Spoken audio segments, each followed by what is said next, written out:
హన్మకొండ జిల్లా పరిధిలోని ఓటర్లకు ఓటరు సమాచార స్లిప్పులను పంపిణీ ఈ నెల 25 నుండి 8వ తేదీ వరకు పూర్తి చేయనున్నట్లు జిల్లా ఎన్నికల అధికారి హన్మకొండ జిల్లా కలెక్టర్ సిక్తా పట్నాయక్ చెప్పారు. హన్మకొండ జిల్లా కలెక్టరేట్లోని మినీ కాన్ఫరెన్స్ హాల్లో కేంద్ర ఎన్నికల సంఘం అనుమతి పొందిన హన్మకొండ రెవెన్యూ జిల్లా పరిధిలోని 7 అసెంబ్లీ సెగ్మెంట్ల పోలింగ్ కేంద్రాలలో జరిగిన మార్పుల వివరాలను, జాబితాను గుర్తింపు పొందిన వివిధ రాజకీయ పార్టీల ప్రతినిధులకు వాటి ప్రతులను అందజేశారు. కలెక్టర్ సిక్తా పట్నాయక్ మాట్లాడుతూ, ఓటరు సమాచార స్లిప్పులు ప్రతి ఓటరుకు చేరే విధంగా తగు చర్యలు తీసుకోవాలని అన్నారు. ఓటరు సమాచార స్లిప్పులను ఓటర్లకు BLOల ద్వారా అందే విధంగా చర్యలు చేపట్టాలన్నారు. ఓటరు సమాచార స్లిప్పులను అందించే ప్రక్రియపై RDOలు, స్థానిక తహసీల్దార్ల ద్వారా శిక్షణ అందించాలన్నారు.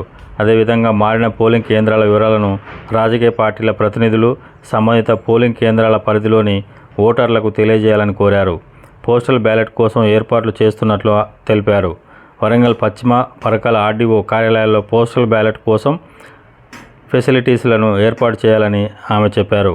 ఈ సమావేశంలో జిల్లా అదనపు కలెక్టర్ వెంకటరెడ్డి, హన్మకొండ, పరకాల RDOలు వెంకట్, నారాయణ, పౌర సరఫరాల శాఖ విజిలెన్స్ విభాగం స్పెషల్ డిప్యూటీ కలెక్టర్ ఉమారాణి, ఎన్నికల విభాగం సూపరింటెండెంట్ ప్రసాదరావు, తహసీల్దార్ రామకృష్ణ, వివిధ రాజకీయ పార్టీల ప్రతినిధులు పాల్గొన్నారు. ఈ ఛానల్ను సబ్స్క్రైబ్ చేయండి, లైక్ చేయండి.